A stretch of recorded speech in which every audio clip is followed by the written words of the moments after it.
இந்திய மாநிலங்கள்: சத்தீஸ்கர். 2. ஜார்க்கண்ட். 5. சத்தீஸ்கர் தலைநகரம் ராய்ப்பூர். சத்தீஸ்கர் கிழக்கு மத்திய இந்தியாவின் மாநிலம். இது வடக்கு மற்றும் வடகிழக்கில் இந்திய மாநிலங்களான உத்தரப்பிரதேசம் மற்றும் ஜார்க்கண்ட், கிழக்கில் ஒரிசா, தெற்கில் தெலுங்கானா, முன்னர் ஆந்திர பிரதேசத்தின் ஒரு பகுதி, மற்றும் மேற்கில் மகாராஷ்டிரா மற்றும் மத்திய பிரதேசம் ஆகியவற்றால் எல்லைகளாக உள்ளது. சத்தீஸ்கர் சத்தீஸ்கர் மாநிலம் மற்றும் அதன் மக்களின் எளிமை மற்றும் மரபுகளை பிரதிபலிக்கும் தனித்துவமான கலை மற்றும் கைவினைகளுக்கு பெயர் பெற்றது. மாநிலத்தின் சலுகைகளில் அவை மிகவும் சுவாரஸ்யமான அம்சங்களில் ஒன்றாகும். பாஸ்தார் காட்டில் காணப்படும் ஆயிலில் இருந்து பிரித்தெடுக்கப்பட்ட இயற்கை காய்கறி சாயத்தை கொண்டு பொதுவாக கை அச்சிடுதல் செய்யப்படுகிறது. சத்தீஸ்கர் ஒரு தனித்துவமான இந்திய அனுபவம். நாட்டின் பரந்த நீர்வீழ்ச்சிகள், குகைகள், பசுமையான காடுகள், பழங்கால நினைவுச் சின்னங்கள், அரிய வனவிலங்குகள், நேர்த்தியான வளைந்த கோயில்கள், புத்த தலங்கள் மற்றும் மலை பீடபூமிகள் ஆகியவற்றின் தாயகம். சத்தீஸ்கர் நாடு முழுவதும் எங்கும் காணப்படாத 80%க்கும் அதிகமான உயிரியல் பன்முகத்தன்மையை கொண்டுள்ளது. 7. கோவா தலைநகரம் பனாஜி. கோவா துணைக்கண்டத்தின் மேற்கு கடற்கரையில் அமைந்துள்ளது. இந்த மாநிலம் வடக்கில் தெரேகோல் நதியால் எல்லையாக உள்ளது. இது இந்திய மாநிலமான மகாராஷ்டிராவிலிருந்து பிரிக்கிறது. கிழக்கு மற்றும் தெற்கில் கர்நாடகா மாநிலம் மற்றும் மேற்கில் அரேபிய கடல். கோவா இந்தியாவின் மேற்கு கடற்கரையில் ஒரு சிறிய மரகதம். இயற்கையான இயற்கை அழகு, ஏராளமான பசுமை, கவர்ச்சிகரமான கடற்கரைகள், வரலாற்று கோயில்கள் மற்றும் தேவாலயங்கள், வண்ணமயமான விருந்துகள் மற்றும் திருவிழாக்கள். அனைத்திற்கும் மேலாக செழுமையான கலாச்சார சூழலுடன் கூடிய அன்பான மற்றும் விருந்தோம்பும் மக்கள் இன்று உருவாகியுள்ளது. உலகளவில் சிறந்த சுற்றுலா தலமாக, முக்கியமாக கடற்கரைகளுக்கு பெயர் பெற்ற கோவா குறுகிய விடுமுறைக்கு சரியான இடமாகும். மணல் கடற்கரைகள், சூரியன் தீண்டும் வானிலை உலகெங்கிலும் உள்ள மக்களை ஈர்க்கிறது. விருந்துகள், இரவு வாழ்க்கை போன்ற பொழுதுபோக்குக்கான பல மாற்றுகளை கொண்டுள்ளது. ஆடம்பரமான இரவு வாழ்க்கை மற்றும் பரபரப்பான கடற்கரைகளை நீங்கள் அனுபவிக்க விரும்பினால் வடக்கு கோவா, குறிப்பாக பாகா, கலங்கோட் ஆகியவை சிறந்தவை. அதே சமயம் விடுமுறையை ஓய்வாக கழிக்க தெற்கு கோவா சிறந்த தேர்வாகும்.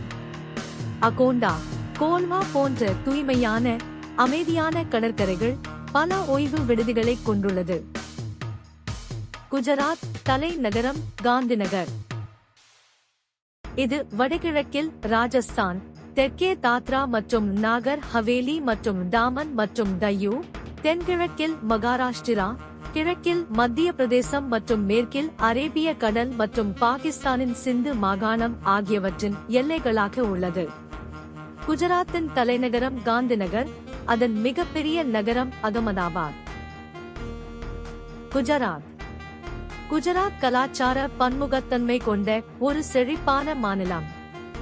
செழுமையான பாரம்பரியம் மற்றும் கலாச்சார மரபுகளின் உண்மையான நிறங்களுடன் இது துடிப்பானது. ஹரப்பன் நாகரிகத்துடன் வரலாற்றுக்கு முந்தையது. இந்த அரசு பல மதங்களின் சங்கமமாக மாறுகிறது. இந்து மதம், இஸ்லாம், ஜைனம் மற்றும் பௌத்தம். இது அதன் கடற்கரைகள், கோவில் நகரங்கள் மற்றும் வரலாற்று தலைநகரங்களுக்கு புகழ் பெற்றது. வனவிலங்கு சரணாலயங்கள், மலை உல்லாச விடுதிகள் மற்றும் இயற்கை பிரமாண்டம் ஆகியவை குஜராத்தின் கொடை. சிற்பம், கைவினைப் பொருட்கள், கலைகள், திருவிழாக்கள் போன்றவையும் மாநிலத்தை வளமாக்குகின்றன. ஹரியானா தலைநகரம் சண்டிகர். மாநிலம் வடக்கே பஞ்சாப் மற்றும் இமாச்சல பிரதேசத்துடனும் மேற்கு மற்றும் தெற்கில் ராஜஸ்தானுடனும் எல்லையாக உள்ளது. யமுனை நதி உத்தரகாண்ட் மற்றும் உத்தரப்பிரதேசத்துடன் அதன் கிழக்கு எல்லையை வரையறுக்கிறது. ஹரியானா டெல்லியை 3 பக்கங்களிலும் சூழ்ந்து டெல்லியின் வடக்கு, மேற்கு மற்றும் தெற்கு எல்லைகளை உருவாக்குகிறது. ஹரியானா வேத மற்றும் சிந்து சமவெளி நாகரிகத்தின் போது முக்கிய இடமாக இருந்த ஹரியானா முன்கூட்டியே குடியிருப்பு மற்றும் செயல்பாடுகளின் இடமாக இருந்து வருகிறது. சந்தேகத்திற்கு இடமின்றி வளமான வரலாறு மற்றும் கலாச்சாரம் உள்ளது. 1966 பஞ்சாப் மாநிலத்திலிருந்து மொழி அடிப்படையில் பிரிக்கப்பட்ட மாநிலம். மகாபாரதம் போர் நடந்தது இன்றைய ஹரியானாவின் முக்கிய பகுதியாக இருக்கும் குருக்ஷேத்ரா மைதானம். இந்தியாவின் மிக பழமையான மடிப்பு மலைகளான ஆரவல்லி மலைகளின் வடக்கு முனையில் இந்த மாநிலம் அமைந்துள்ளது. 10. ஜார்க்கண்ட் தலைநகரம் ராஞ்சி. ஜார்க்கண்ட் தனது எல்லையை வடக்கே பீகார், மேற்கில் உத்தரப்பிரதேசம் மற்றும் சத்தீஸ்கர், தெற்கே ஒடிசா மற்றும் கிழக்கில் மேற்கு வங்கம் ஆகிய மாநிலங்களுடன் பகிர்ந்து கொள்கிறது. ஜார்க்கண்ட் 2000ஆம் ஆண்டில் பீகாரின் தெற்கு பகுதியிலிருந்து பிரிக்கப்பட்டது. ஜார்க்கண்ட் மாநிலம் ஆதிவாசிகளால் SC நடத்தப்பட்ட நீண்ட போராட்டத்தின் உச்சக்கட்டம் தான் மாநில அந்தஸ்து. இந்திய சுதந்திரம் ஜார்க்கண்ட் பகுதி மக்களுக்கு ஒப்பீட்டளவில் சிறிய சமூக பொருளாதார நன்மையை கொண்டு வந்தது. இது பழங்குடியின மக்களிடையே பரவலான அதிருப்தியை ஏற்படுத்தியது. பழங்குடியினர் பீகாரில் இருந்து சுதந்திரத்திற்கான அழைப்பை தொடங்கி மேலும் 1980 போராளிகளாக மாறினர். 1990 பிரிவினை இயக்கம் பரவியது, இறுதியில் ஒரு புதிய மாநிலத்தை உருவாக்கியது. ஜார்க்கண்ட் இந்தியாவின் மொத்த கனிம வளங்களில் 40%க்கும் அதிகமாக உள்ளது. ஆனால் அதன் மக்கள் தொகையில் 39.1% வறுமை கோட்டிற்கு கீழே உள்ளனர். பொருளாதார வளர்ச்சியில் முன்னணி மாநிலங்களில் ஒன்றாக உள்ளது.